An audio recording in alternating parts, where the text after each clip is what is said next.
विशाल एक सीधा साधा गांव का लड़का था। वह शहर में पढ़ाई करके हाल ही में गांव लौटा था।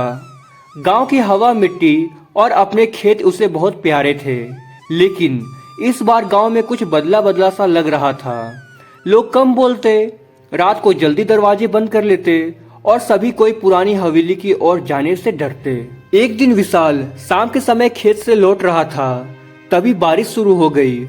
वह दौड़ता हुआ उस पुरानी हवेली की ओर गया जो पूरी तरह से बंजर बन चुकी थी। वह पहुंचते ही उसने देखा हवेली के अंदर एक लड़की खड़ी थी। उसकी उम्र लगभग 20 साल रही होगी। वो बहुत सुंदर दिख रही थी। वह मुस्कुराकर बोली, बारिश से बचने आए हो? विशाल चौंका, तुम कौन हो? यहाँ इस हवेली में कोई नहीं रहता। तभी लड़की बोली, मेरा नाम काजल है, मैं यहाँ रहती हूँ, लेकिन लोग मुझसे डरते हैं। विशाल को हैरानी हुई, लेकिन लड़की की बातों में कुछ ऐसा जादू था कि वह वहीं रुक गया। उस दिन के बाद विशाल रोज उस हवेली की ओर जाने लगा। काजल उससे घंटों बातें करती, पुराने किस्से सुनाती और कभी कभी गाना भी गाती। विशाल को अब उसमें प्यार सा महसूस होने लगा था। गांव में जब लोगों ने पूछा कि वह किससे मिलने जाता है, तो विशाल ने हंसकर कहा, मेरी गर्लफ्रेंड बन गई है वो। गांव वालों ने घबराकर कहा, कौन गर्लफ्रेंड? हवेली में तो कोई नहीं रहता। वहां तो वर्षों पहले आग लगी थी और एक लड़की मर गई थी। विशाल ने उसकी बातों को झूठ मान लिया। उसे यकीन था कि काजल हकीकत है, पर एक दिन जब उसने काजल का हाथ पकड़ने की कोशिश की, उसका हाथ हवा में से निकल गया। विशाल हक्का बक्का रह गया। ये क्या, तुम असली हो ना? काजल बस मुस्कुरा दी और बोली, मैं हूँ, पर जैसे तुम सोच रहे हो वैसे नहीं हूँ। विशाल परेशान रहने लगा। उसे समझ नहीं आ रहा था कि काजल क्या है। उसने गांव के बूढ़े तांत्रिक से जाकर पूछा, आखिर हवेली का रहस्य क्या है? तांत्रिक ने कहा, बेटा, वर्षों पहले काजल नाम की एक लड़की इस हवेली में रहती थी। बहुत सुंदर थी। पूरे गांव के लड़के उसे पसंद करते थे, लेकिन एक दिन गांव के कुछ लड़कों ने उसके साथ जबरदस्ती करने की कोशिश की और उसी में वो मर गई।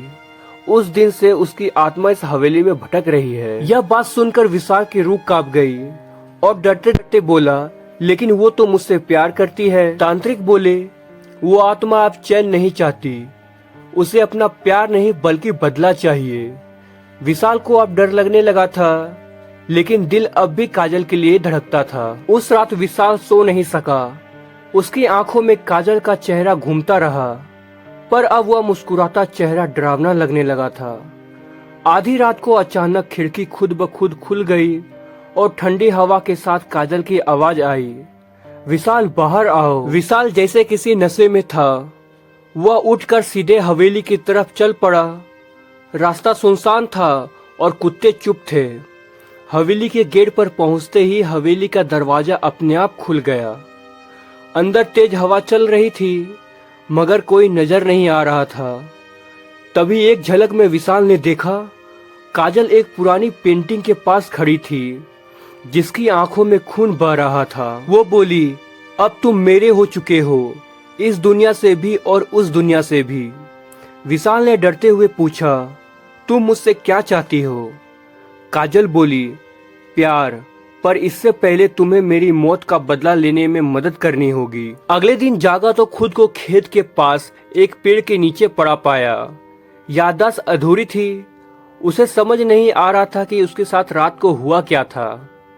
गांव के कुछ लोग वहां से गुजर रहे थे तो बोले, इस पेड़ के नीचे तो काजल को जलाया गया था, तुम यहाँ क्या कर रहे हो? विशाल डर गया।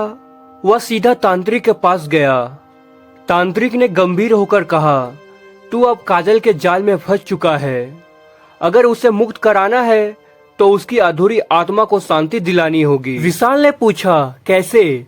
तांत्रिक बोले, उसकी कब्र पर लाल फूल चढ़ाओ और 3 दिन रात को लगातार दीप जलाओ, लेकिन सावधान रहना, तीसरी रात को उसकी आत्मा सबसे ताकतवर होती है। विशाल ने तय कर लिया, वो काजल की आत्मा को मुक्त करके रहेगा, चाहे उसकी जान ही क्यों ना चली जाए। विशाल ने लाल फूल की माला बनाई और काजल की पुरानी कब्र पर गया। आसमान में घना अंधेरा था, हवाएं तेज थी। उसने कांपते हाथों से माला चढ़ाई और पहला दीपक जलाया। जैसे ही दीपक जलाया, हवा और तेज हो गई और कब्र के पास की मिट्टी खुद ब खुद हिलने लगी और काजल कब्र से बाहर आए। तुमने मेरी बात मानी, इसलिए आज तुम जिंदा रहोगे। विशाल ने डर के मारे आंखें बंद कर ली, लेकिन जब खोली तो दीपक अब भी जल रहा था और आसमान साफ हो गया था। वह जल्दी से घर लौट आया, लेकिन एक साया अब भी उसका पीछा कर रही थी। रात भर खिड़की के बाहर से किसी की चिल्लाने की आवाज आ रही थी और काजल की धीमी फुसफुसाहट, बस 2 रात और फिर मैं तुम्हारी हो जाऊंगी। विशाल दिन भर बेचैन रहा।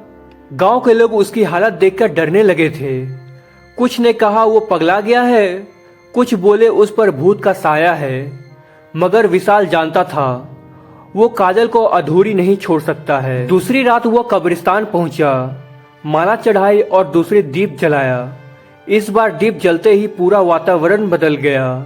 कब्र के पास की जमीन से धुआं उठने लगा और अचानक काजल प्रकट हुई, मगर इस बार उसका चेहरा डरावना था और आवाज भारी थी। विशाल, तुमने मेरी बात मानी, पर अब मैं तुम्हारा इम्तिहान लूंगी। विशाल ने कांपते हुए पूछा, क्या चाहिए तुम्हें? काजल बोली, जिस लड़कों ने मेरी जिंदगी छीनी थी उसके वारिस अब भी इस गांव में रहते हैं। मैं तब तक नहीं जाऊंगी जब तक उनका खून ना बहे। विशाल डर गया। ये गलत है काजल, मैं तुम्हें शांति देना चाहता हूँ, नफरत नहीं। काजल चीखी, अगर मेरी बात नहीं मानी तो तेरी अगली रात तेरी दीप नहीं बचेगी और तू भी नहीं बचेगा। विशाल उलझन में था। वह जानना चाहता था कि काजल ने जिन लोगों की बात की, आखिर ये लोग कौन हैं। उसने तांत्रिक से फिर मुलाकात की। तांत्रिक ने कहा, जिस रात काजल मरी थी 4 लड़के उस हादसे में जिम्मेदार थे और वो सब अब मर चुके हैं, मगर उनके बेटे गांव में अब भी रहते हैं। विशाल को झटका लगा। उसमें से एक उसका बचपन का दोस्त विजय भी था। तांत्रिक बोले, तेरी आत्मा साफ है, तभी तू काजल को देख पाया, लेकिन अब तू 2 रास्तों में फंसा है। या तो बदला लेकर काजल को मुक्त कर, या फिर कविता तुम्हें अपना बना लेगी हमेशा के लिए। विशाल ने तांत्रिक से कहा, मैं किसी का खून नहीं करूंगा, मैं कोई ना कोई रास्ता जरूर निकालूंगा जिससे काजल को शांति मिले और गांव भी सुरक्षित रहे। तांत्रिक ने गंभीर होकर एक मंत्र दिया, ये तीसरी रात के दीप पर पढ़ना।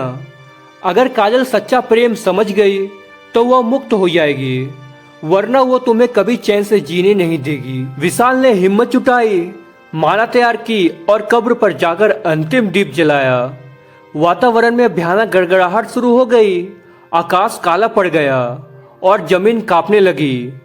काजल प्रकट हुई, इस बार पूरी चुड़ैल की तरह। उसके बाल बिखरे थे, आंखें लाल और चेहरे पर गहरा गुस्सा। विशाल, तुमने अब तक मेरा साथ दिया, अब बताओ क्या तुम मेरे खातिर खून कर सकते हो? विशाल ने कांपते हुए जवाब दिया, नहीं काजल, मैं तुमसे प्यार करता हूँ, लेकिन खून करके नहीं। मैं तुम्हें शांति देना चाहता हूँ, बदला नहीं। उसने दीप के पास बैठकर तांत्रिक का दिया मंत्र पढ़ना शुरू किया। मंत्र पढ़ते ही चारों ओर तेज रोशनी फैल गई। काजल चीखने लगी, नहीं, ये तुम मुझ पर क्यों कर रहे हो? तुमने मुझसे वादा किया था। विशाल की आंखों से आंसू बह रहे थे, लेकिन उसकी आवाज मजबूत थी।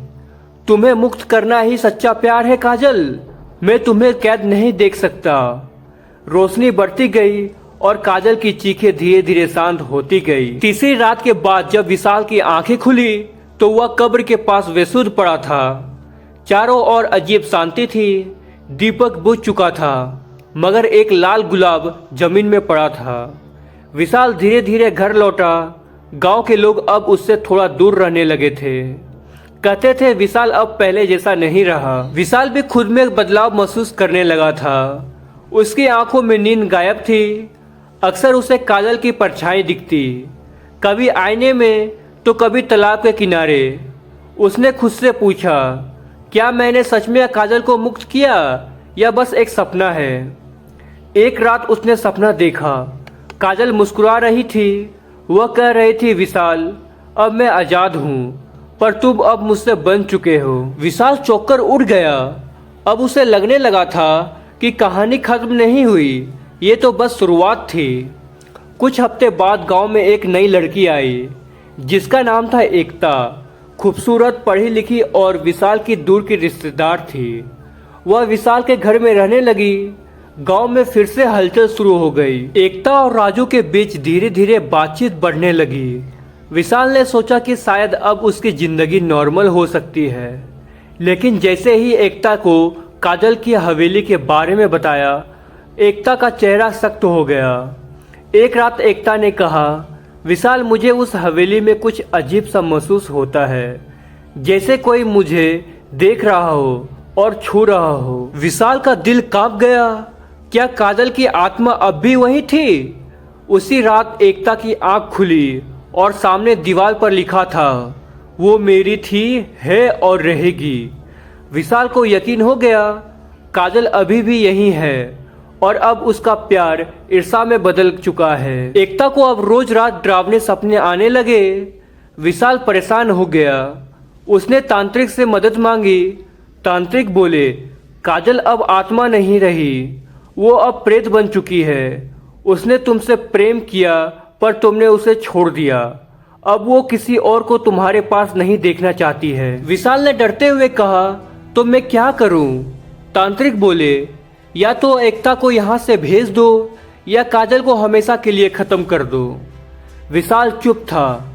एक और उसका वर्तमान था, दूसरी ओर उसका बीता हुआ प्यार जो अब अभिशाप बन चुका था। रात को जब विशाल घर लौटा तो देखा एकता बेहोश पड़ी थी और दीवार पर लिखा था, अब अगली बारी तेरी है। एकता की हालत अब बिगड़ती जा रही थी। वो दिन में बड़बड़ाने लगी थी, जैसे कोई उसके अंदर बोल रहा हो। विशाल को यकीन हो गया, काजल की आत्मा ने अब एकता को पकड़ लिया है। विशाल ने तांत्रिक से आखिरी उपाय पूछा। तांत्रिक बोले, काजल का अंत केवल उसी जगह हो सकता है जहां उसका प्यार शुरू हुआ था, उस हवेली में। और इस बार तुम्हें खुद अपना त्याग करना होगा। या तो अपनी जान देकर उसे शांति दो या सच्चा प्रेम दिखाकर उसे छोड़ने पर मजबूर करो। विशाल का मन टूटने लगा था। एक तरफ एकता की जान थी और दूसरी तरफ काजल की आत्मा जो सिर्फ उसे चाहती थी। उसने तय किया, वे हवेली जाएगा अकेले।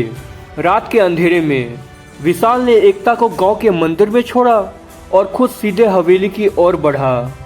हवेली पहले से भी ज्यादा डरावनी लग रही थी। जैसे ही विशाल हवेली के अंदर घुसा, दरवाजे खुद ब खुद बंद हो गए और बीच हॉल में काजल खड़ी थी, चेहरा गुस्से से भरा हुआ। काजल चिल्लाकर पूछी, विशाल, क्यों आया तू?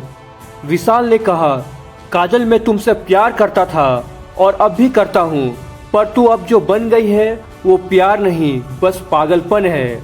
और इसमें एकता का क्या कसूर है? काजल चीख पड़ी, मैंने तुझे चाहा, सब कुछ दिया और तूने मुझे छोड़ दिया। विशाल ने उसकी आंखों में देखा और कहा, अगर मेरा मरना ही तुझे शांति देता है तो ले ले मेरी जान।